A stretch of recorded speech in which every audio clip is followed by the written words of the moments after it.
one more party to go, and it's at our house. So I just cleaned the bathrooms, did some laundry, washed some pots, and I'm just laying here just having a little breather. And this thought came up for me about the notion of serving.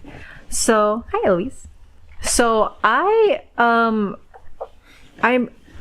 fatigue is not one of the symptoms that I am doing. It's not one of the symptoms that has been like a major issue for me.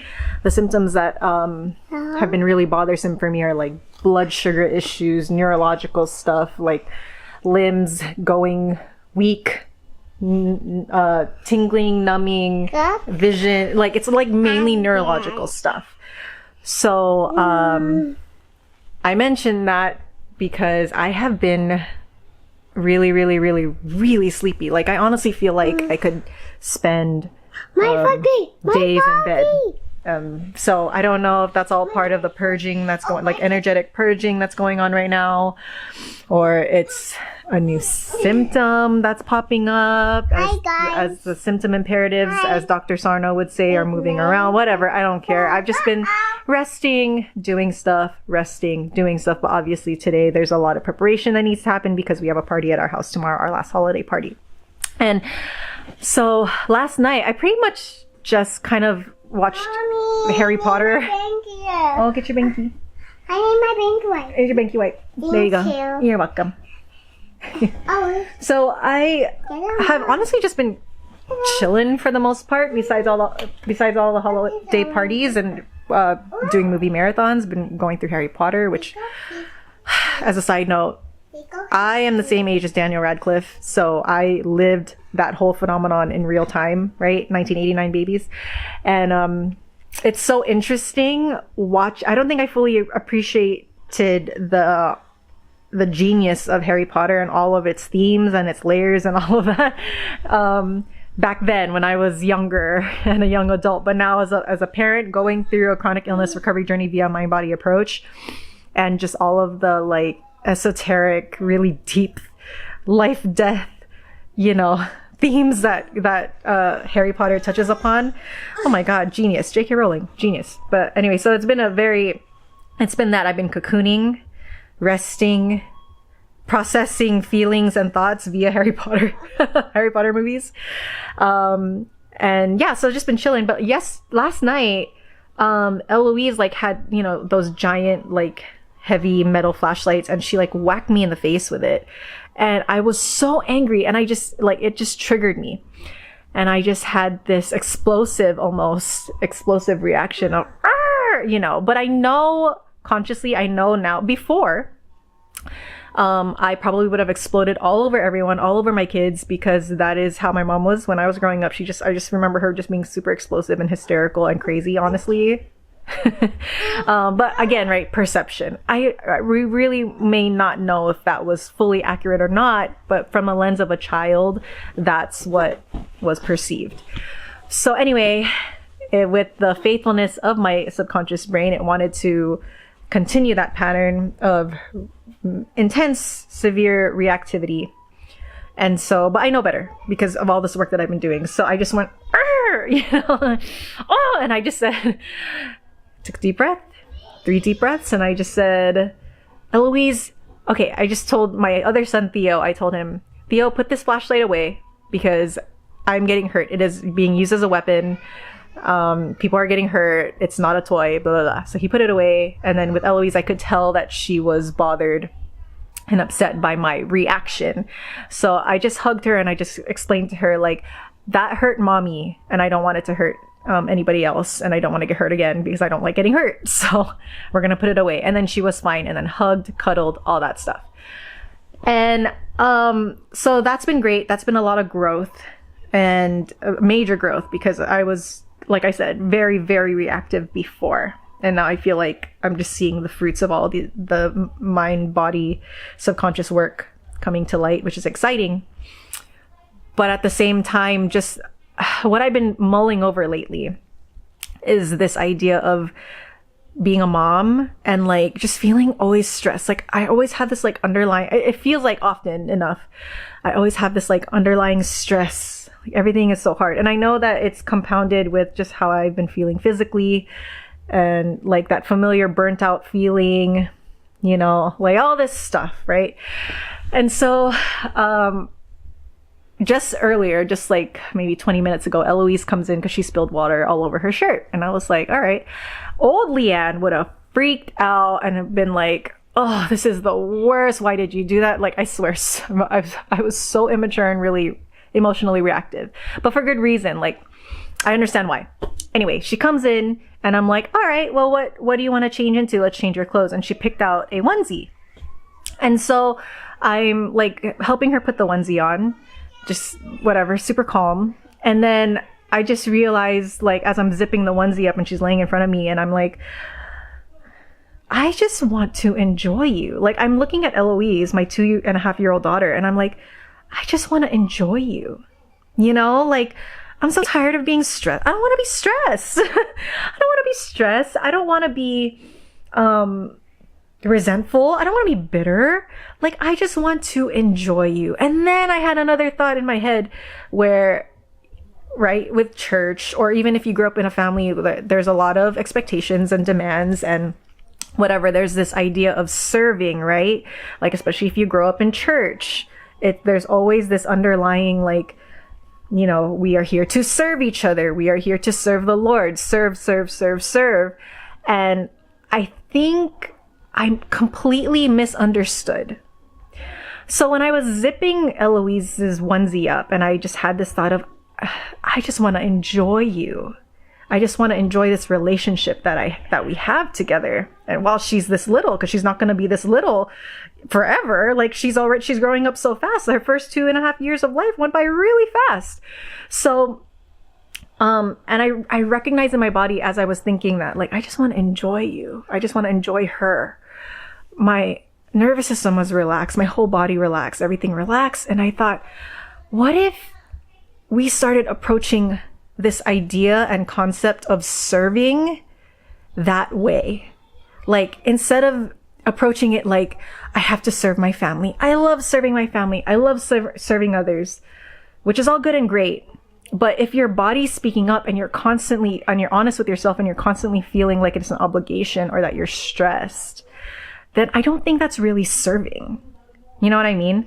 Like, so I just started thinking about, what if I started saying, I just want to enjoy my family. I just want to enjoy my husband. I just want to enjoy my kids. I just want to enjoy this person that I'm spending time with, this person that's in my presence right now. I just want to enjoy this relationship with my kids. Like, yes, serving is great. Yes, I want to serve you, but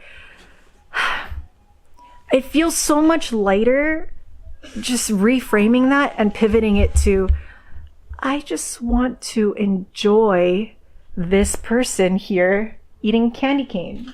You know? My pencil broke. Like I just want to relax. You know? And then like this kid too. I just want to be in each other's presence and just fully enjoying you. You know? Like fully enjoying my life. You know, instead, and letting that be at the forefront of my mind and my heart versus, oh, I have to serve. Oh, I have to get up. I have to do this. I should. If I'm supposed to feel like I have to serve, I'm supposed to serve. I'm supposed to do this versus, and see, I can already feel the constriction, and that's the kind of life I've been living my whole life because everything felt like a should, because that is what we're taught. But we're not necessarily, I would say we're not necessarily modeled it in a healthy way. At least I look at the adults that I grew up with. And now with this foresight, I can see how you could tell, like there's just an energy change where they're serving because it's an obligation versus, no, this person actually just genuinely really enjoys their life and they enjoy all these other people that are around them and surrounding them. So they serve. It looks like they're serving, but really it's just they just enjoy themselves and they enjoy other people, and that's where it's coming from. It's a totally different energy. So that just came to light today, and I wanted to share it because that is my challenge, I guess, for you guys, is this whole notion of serving, especially during the holiday season.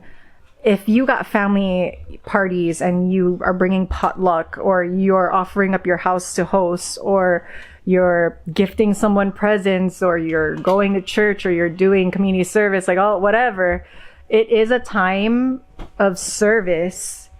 But my challenge to you is just like asking yourself, what energy am I serving from?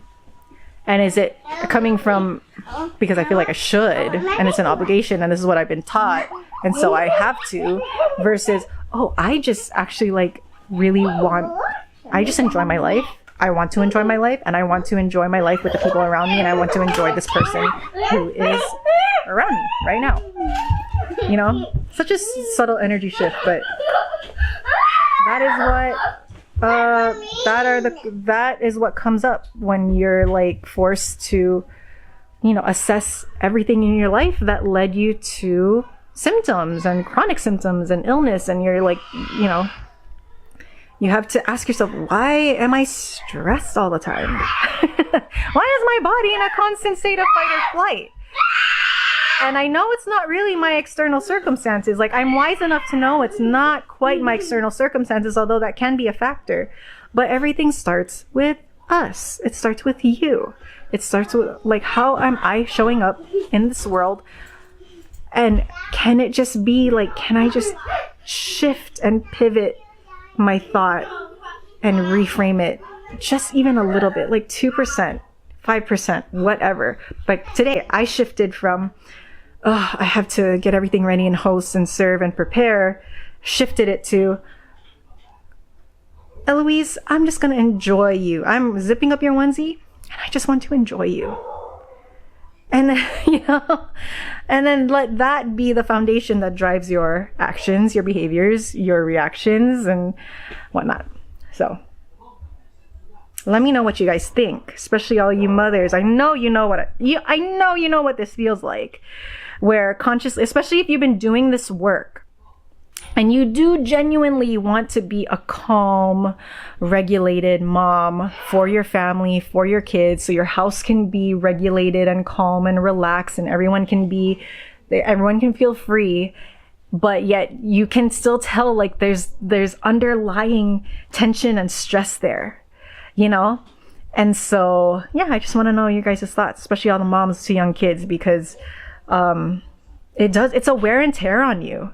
And it is a call to like really step back and be like, okay, hold on. I need to reframe things. I need to set up new boundaries. I actually need to take time for myself, and it's okay. And don't let anybody make you feel ashamed or judged just because you want to take time for yourself and rest. Like, just don't. Like, you're not a robot. You're a human. You are a human being taking care of other human beings. How the heck are you supposed to do that if you do not rest? If you do not take time to be completely alone? And believe me, your kids are going to survive. Your partner, your husband can handle it. He can take over while you go freaking lay down and do nothing. It is okay. I want to tell all the moms out there, please, like, it always feels like there's stuff that we have to do, but that's not true. That is a lie.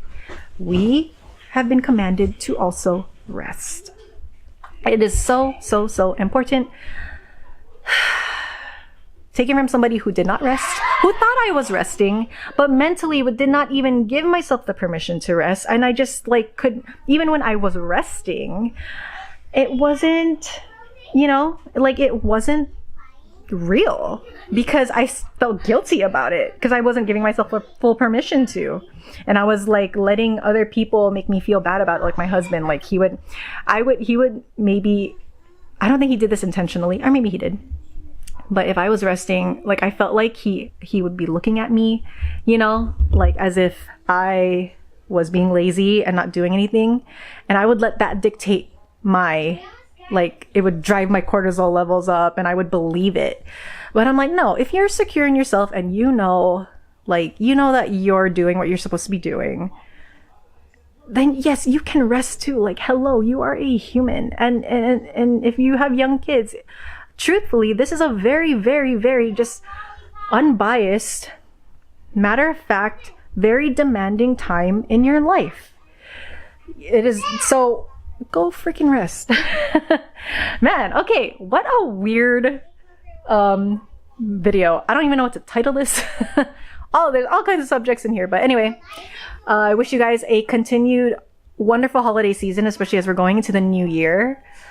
And yeah, just take these things to think about. Please comment below. Let me know what you think. If you even resonate. If you think I'm wrong, great. Please let me know, because I am also working on being able to handle criticism.